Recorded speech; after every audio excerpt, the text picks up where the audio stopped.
नमस्कार दोस्तों, स्वागत है आप सबों का हमारे चैनल पे। मैं आपका दोस्त एसकेपी हाजिर हूँ एक नई वीडियो लेकर। इस वीडियो में हम बात करने वाले हैं भारत के ऐसे जगहों के बारे में जो अपनी सुंदरता के लिए पूरी दुनिया में विख्यात तो हैं, लेकिन इनसे जुड़ी एक कुछ भयानक कहानी जो लोगों के रोंगटे खड़े कर देती है। ये जगहें इतनी भयावह और खौफनाक हैं कि लोग यहाँ पे दिन में जाने से गुजरते हैं। आइए इस वीडियो में मैं आपको बताने वाला हूँ इन्हीं 5 जगहों के बारे में।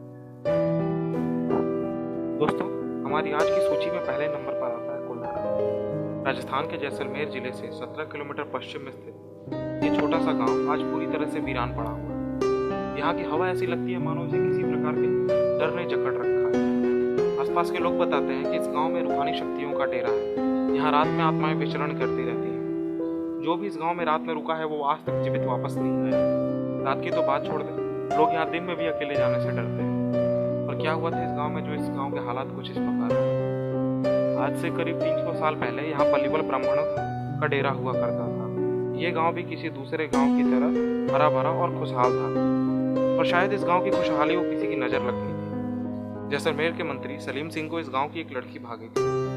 उसने गांव वालों को धमकी देकर कहा, या तो इस लड़की को मेरे हवाले कर दो या फिर मैं तुम्हारे ऊपर कर बढ़ा दूंगा और मैं तुम्हारा जीना हराम कर दूंगा।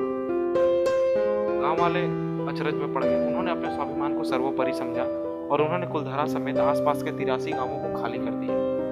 पर जाते जाते उन्होंने इस गांव को श्राप दे दिया। ये गांव कभी भी दोबारा बसाया नहीं जा सकता। इसी श्राप के कारण ये गांव आज भी वीरान है और यहाँ पे आत्माएं रहने लगी है। कोई भी अगर यहाँ पे मकान बनाने की कोशिश करता है तो रहस्यमय ढंग से रातों रात गिर जाता है। दोस्तों, आगे बढ़ते हैं वीडियो में। इस सूची में दूसरे नंबर पर आती है जातिंगा गाँव की रहस्यमय घटना। हिंदुस्तान का पूर्वोत्तर भाग वादियों एवं प्राकृतिक खूबसूरती के लिए जाना जाता है। इसी भाग में असम के दिमू हसाओ जिले में एक गांव है जातिंगा, जो कि अपनी सुंदरता के साथ साथ एक अत्यंत ही रहस्यमय घटना के लिए कुख्यात है। यहाँ मानसून के आखिरी महीनों में यानी सितंबर से लेकर के नवंबर में हजारों पक्षी एक साथ आत्महत्या कर लेते हैं। आश्चर्य की बात तो ये है कि यह घटना केवल कोहरे और बादल वाले मौसम के दिन ही होती है, और उसका एक निश्चित समय भी होता है जो कि 6:30 बजे रात से 9:30 बजे रात के बीच होता है। ये घटना पूरी दुनिया के शोधकर्ताओं एवं के लिए आश्चर्य का केंद्र है। अब तक न जाने कितने लोगों ने इसके पीछे के कारण ढूंढने की कोशिश की, परंतु अब तक सभी विफल रहे हैं। सन 1950 में एपीजी और सलीम अली ने इस जगह का दौरा किया और उन्होंने ये जानने की कोशिश की आखिर ये घटना यहीं क्यों होती। इसी रहस्यमय घटना का उल्लेख एपीजी की किताब वाइल्ड लाइफ ऑफ इंडिया में पहली बार मिला। वो लिखते हैं कि पक्षियों का ऐसे एक जगह पर आत्महत्या करना आश्चर्यजनक है, जबकि अगर विज्ञान की माने तो पक्षियों में सुसाइडल टेंडेंसी नहीं होती, यानी उनमें आत्महत्या करने की इच्छा नहीं होती।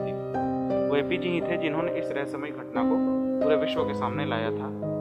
वहाँ के लोगों की माने तो वो अभी इसे भगवान का कार्य मानकर जीते हैं। सच्चाई चाहे जो भी हो, लेकिन हमें यह मानना होगा कि विज्ञान अभी भी बहुत सारी चीजों को समझाने में विफल है। दोस्तों, खूबसूरती अपने पीछे न जाने कितने राज दफन रखती है। ऊपर से शांत और सुंदर दिखने वाले जगहों में न जाने कितनी भयावह कहानियां छुपी होती हैं। ऐसा ही एक स्थान हमारी लिस्ट में अगले नंबर पर आता है। गुजरात के सूरत से 21 किलोमीटर दक्षिण पश्चिम में अरब सागर के तट पर खूबसूरत मगर अत्यंत भयावह कहानियां समेटे एक बीच है जिसे ड्यूमस बीच बोला जाता है। यहाँ आने वाले पर्यटक कहते हैं कि यहाँ की हवा में एक अजीब शांति और भय है। दिन में खचाखच भरे रहने वाले इस बीच पर सूरज ढलने के बाद आपको कोई भी नजर नहीं आएगा। लोग कहते हैं यहाँ आत्माएं भटकती रहती हैं और तरह तरह की आवाजें आती हैं। शाम होने के बाद यहाँ पे लोगों का घूमना दोपहर हो जाता है। असल में यहाँ कभी सौदा हुआ करता था, अर्थात हिंदुओं के सौ जलाए जाते थे।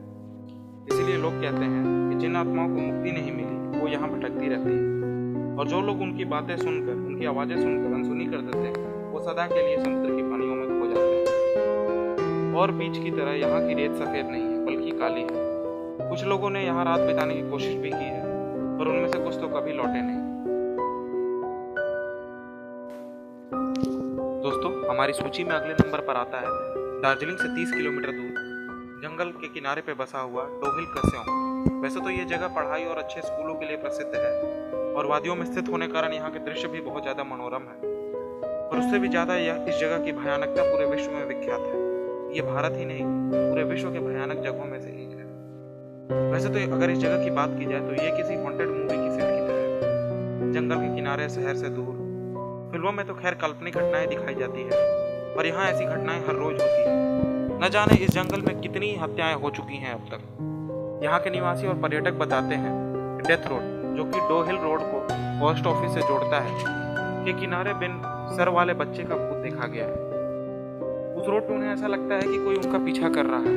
पीछे देखने पर वे अपने आप को अकेले पाते हैं और उन्हें या फिर किसी को लगता है कि वो झाड़ियों में जाकर छिप जाता है। उन्हें हमेशा लगता है कि कोई दो लाल आंखें उन्हें पेड़ों के पीछे से घूर रही। वहीं जंगल के किनारे एक बोर्डिंग स्कूल है, जिसमें एक बॉयज स्कूल है और एक गर्ल्स स्कूल है। लोग बताते हैं कि स्कूल की जब छुट्टियां होती हैं, ठंड के कारण दिसंबर से मार्च तक इस एरिया में छुट्टी होती है। छुट्टी के समय भी स्कूल में से बच्चों की आवाज़ आती है। हॉल में ऐसा लगता है कि बच्चे गा रहे हैं, चिल्ला रहे हैं। दोस्तों, अगर खौफनाक जगहों की बात की जाए और भानगढ़ के किले की चर्चा न की जाए तो ये बिल्कुल गलत होगा, क्योंकि भानगढ़ खुद एक भयानक शब्द का पर्याय है। हमारे आज की इस वीडियो में आखिरी में आता है भानगढ़ का किला। ये किला 1631 में भगवंत दास के द्वारा अपने छोटे बेटे माधव सिंह के लिए बनाया गया था। ये जगह इतनी खौफनाक है कि खुद भारतीय सरकार ने यहाँ पर अंधेरे के समय प्रवेश निषेध कर रखा है। कहते हैं यहाँ आज तक जो भी रात में गया वो वापस नहीं लौटा। यहाँ रात में पूरी तरह से आत्माओं का कब्जा रहता है। इन सब चीज़ों के पीछे दो कहानियाँ बताई जाती हैं। पहला, इस राज्य में एक बाबा रहते थे जिनका नाम बालकनाथ था।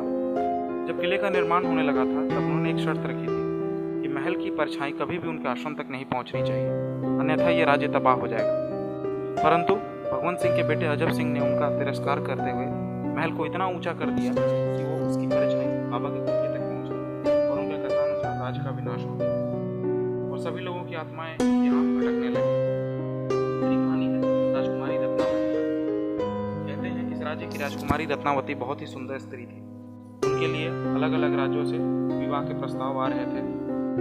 उन्हीं की राज्य का एक तांत्रिक जिसका नाम सिंघिया था, वो भी उन पर मोहित था। वो जानता था कि उसका और राजकुमारी का मेल असंभव है, इसलिए उसने काले जादू की मदद ली। जब राजकुमारी की दासी हाट से राजकुमारी के लिए इत्र ले रही थी, तब उसने उस पर मंत्र शक्ति से जादू कर दिया और मंत्र शक्ति के अनुसार अगर राजकुमारी उसे सूंघ लेती तो वो सम्मोहित होकर सिंघिया तांत्रिक के पास चली जाती।